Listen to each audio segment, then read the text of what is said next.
dessa ditadura horrorosa que a gente tem, não só do judiciário, mas cultural e até política, né? Todo mundo sabe desse aqui. centrão fisiológico. Todo mundo sabe que eu já falei aqui, né, que eu fui condenado por homofobia, trabalhando no Tribunal do Júri. Não vou citar o caso porque eu já falei aqui. Tá certo. Eu te pergunto, o que você acha do movimento LGBT?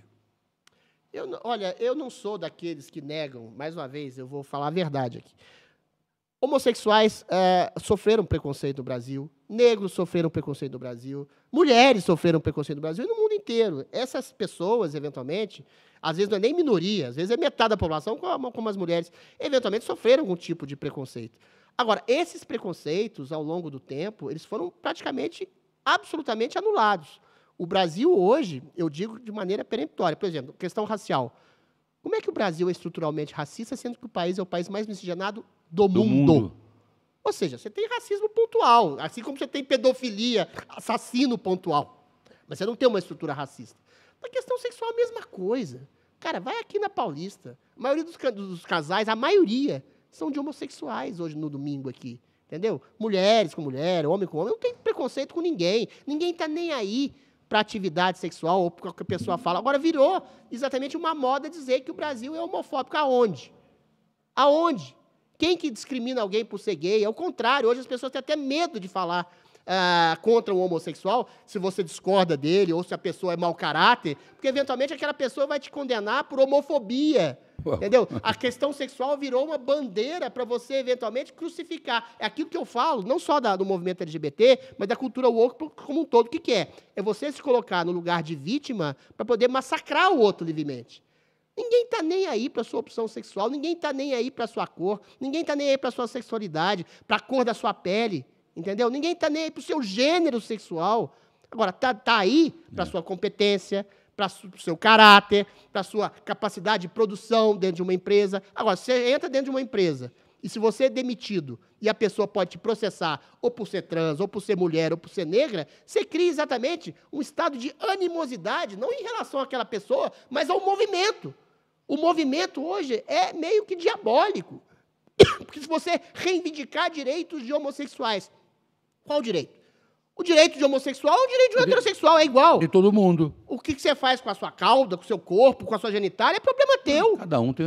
Ué, se alguém te agride, se alguém te injuria, te calunia, você vai poder, eventualmente, processar essa pessoa. Agora, você chega a pessoas como Erika Hilton, mais uma vez para ficar só na abstração. O cara falou que ela é uma fake news pública. O cara nem chegou a falar da sexualidade, ou do gênero sexual, ou da transexualidade dela. Fake news pública pode ser qualquer pessoa que engane a população. Uma crítica pública à figura pública. Agora, ela processou o cara que falou isso exatamente como se fosse um preconceito transfóbico. Aí entra o Ministério Público processando a pessoa por um racismo. A Erika Hilton também processou uma menina que era uma líder feminista. Olha só, uma líder feminista que falou que a deputada mais votada do Congresso era um homem.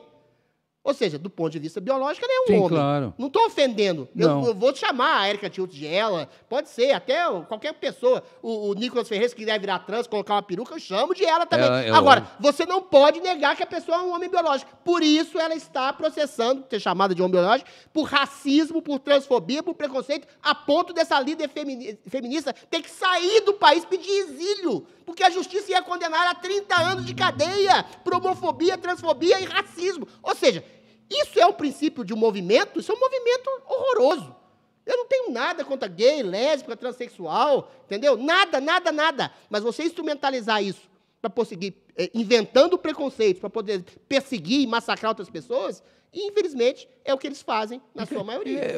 E o que me deixa triste também é o Poder Judiciário. São juízes que estão lá, que têm que ter serenidade, têm que analisar direitinho. Não entram nessa barca também. Quando eu falo que eu fui condenado por homofobia, foi no Tribunal do Júri, em que eu falei no Tribunal do Júri sobre fatos que estão na internet, na Marcha das Vadias, no Rio de Janeiro, em 2018, se não me engano, que enfiavam crucifixos, as mulheres enfiavam crucifixos na vagina, os homens no ânus. Aqui em São Paulo, naquela época, época teve um movimento LGBT na Paulista, Você escreveu fatos. em que os homens colocavam o pênis de outro homem na boca, urinavam na cabeça de outro homem. Eu falei que eu era contra isso, e isso estava na internet, para quem quisesse ver. Pessoal, eu fui condenado em primeira instância, eu estou agora em grau de recurso. Você escreveu É brincadeira. fatos. Eu falei o que estava na internet. Eu não tenho nada contra a comunidade LGBT. Já disse aqui ao meu diretor, meu tudo aqui, que é o Snyder, que eu quero entrevistar aqui um líder da comunidade LGBT. Legal. Chamá-lo aqui, vamos conversar, vamos explicar para a população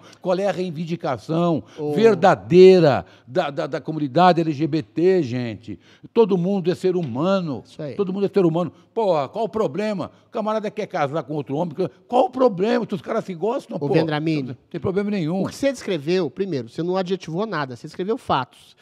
Há manifestações pornográficas dentro da parada LGBT, há apologia à pornografia, à objetificação sexual, há um assinte religioso, como você falou da Marcha das Vadias, que é um movimento feminista que coloca crucifixo no ânus, na vagina.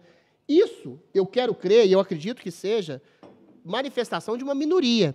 Agora, é diferente você falar da população LGBT, assim como é diferente você falar da população negra, eu chamo de mestiça, né? Porque negros cetinos são 7% da população, do movimento LGBT, do movimento feminista, do movimento racial. Porque muitas vezes lideranças políticas se colocam como a voz de todos os gays. Eu conheço um tanto de gay, um tanto de gente negra, um tanto de mulher, quer dizer, a maioria das mulheres, que não se colocam nessa cultura woke, nessa cultura de ressentimento, de achar que o macho adulto branco tem que ser combatido porque é um opressor em eficiência, porque o católico, o cristão, o conservador é um reacionário, como diz o Peninha, né?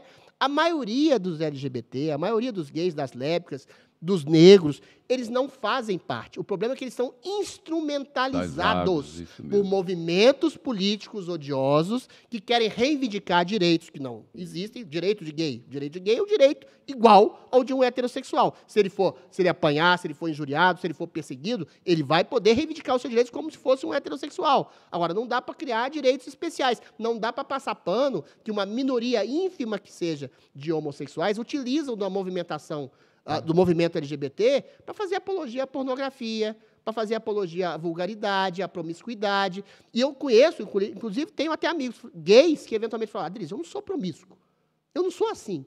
Eu não sou um gay que sai transando com todos os homens, eu não sou uma mulher que sai transando com todos os homens. Ou seja, a gente tem que discutir isso a sério. O que é a livre sexualidade? É a livre sexualidade como ponte para uma relação afetiva mais profunda, e eu sou plenamente a favor dessa liberdade sexual, com o caminho à afetividade? Ou a livre sexualidade como apologia à promiscuidade, como faz as Anitas, as Luísa Sonzas, como é que chama? Aquela travesti lá, a transexual, a Paulo, esqueci o nome dela, que eventualmente faz apologia...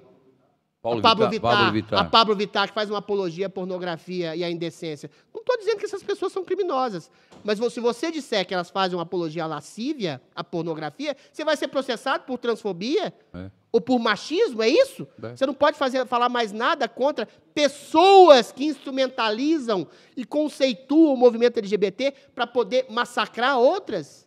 É isso que está acontecendo, e isso está acontecendo, inclusive, dentro da esfera jurídica. Eles conseguiram fazer um cerco, né, em que, apoiados pelo judiciário, por todos os lugares, de que você não pode comentar o seu pensamento. Como é que eu não posso... Agora, se eu ofender, tem aí, está no Código Penal, a injúria, a calúnia, a difamação, tem tudo. Agora, como é que você vai proibir uma pessoa de expressar o pensamento, cara? É isso que está me preocupando. Quando falam de censura da rede social e tudo mais, isso me preocupa demais. Esses garotos jovens, essa mocidade de 20 anos, 18 anos, 15 anos, eu tenho certeza que eles não vão aceitar isso. Eles não sabem o que é isso. Você não pode ser cerceado. São ensinados assim. Sim, mas na hora que apertar o calo, meu irmão, na hora que doer o calo, o cara vai abrir os olhos. Pô. Assim. Você dizer hoje que o homem biológico é a Erika Hilton, você pode ser processado. Agora, isso tem uma nota de esperança dentro, inclusive, do que você disse. Essa moçada de 15, 18 anos, existe uma decadência da cultura woke dentro dos Estados Unidos. Por quê? Porque isso afeta a vida de todo mundo. Se você cria uma divisão falsa, né, entre brancos e negros, homens e mulheres, gays e héteros, população trans e população cis, você cria um esgarçamento social em que todo mundo desconfia de todo mundo e todo mundo odeia todo mundo. Quem é mais oprimido, quem é mais opressor. Você cria uma ruína nas relações sociais, inclusive de homens contra mulheres. Eu conheço muita gente que tem medo de chegar numa mulher, gente solteira, Adrides. Hoje, a mulher, se ela quiser te arruinar, te arruina, te chama de assediador, de abusador. A gente, que é pessoa pública, se uma mulher quiser destruir a gente, inclusive eu tenho uma seara de falsas denúncias dentro da Câmara, que é a seguinte, que é uma coisa única que eu estou fazendo hoje, nenhum vereador, nenhum deputado está fazendo. Se uma mulher quiser te destruir, como tentaram fazer com o Neymar, como fizeram com o Johnny Depp, como fizeram com o rapaz da Globo, que era diretor de humor, a pessoa te destrói. Até você provar o contrário, que você não é assediador, que você não é estuprador, que você não é abusador, sua carreira já foi destruída. Então você tem privilégios entre as mulheres, entre os gays, entre as transexuais, privilégios dentro da justiça que os tratam como potencialmente oprimidos e que eles podem destruir e arruinar a vida de qualquer pessoa. Isso cria um esgarçamento social total e absoluto, um clima de medo, de homem contra mulher, de preto contra branco, de gay contra hétero, que não vai funcionar. Só funciona para o Estado opressor que divide e reina, como diz o adágio romano. Ou seja, por isso que já há uma contestação séria e concreta em países mais desenvolvidos, como o da União Europeia, da Inglaterra, da Alemanha, da França, dos próprios Estados Unidos. Agora, o Brasil é meio macaquito de auditório, né? A cultura woke chegou aqui depois. A ressurreição dessa cultura de morte woke, imagino que vai chegar depois também.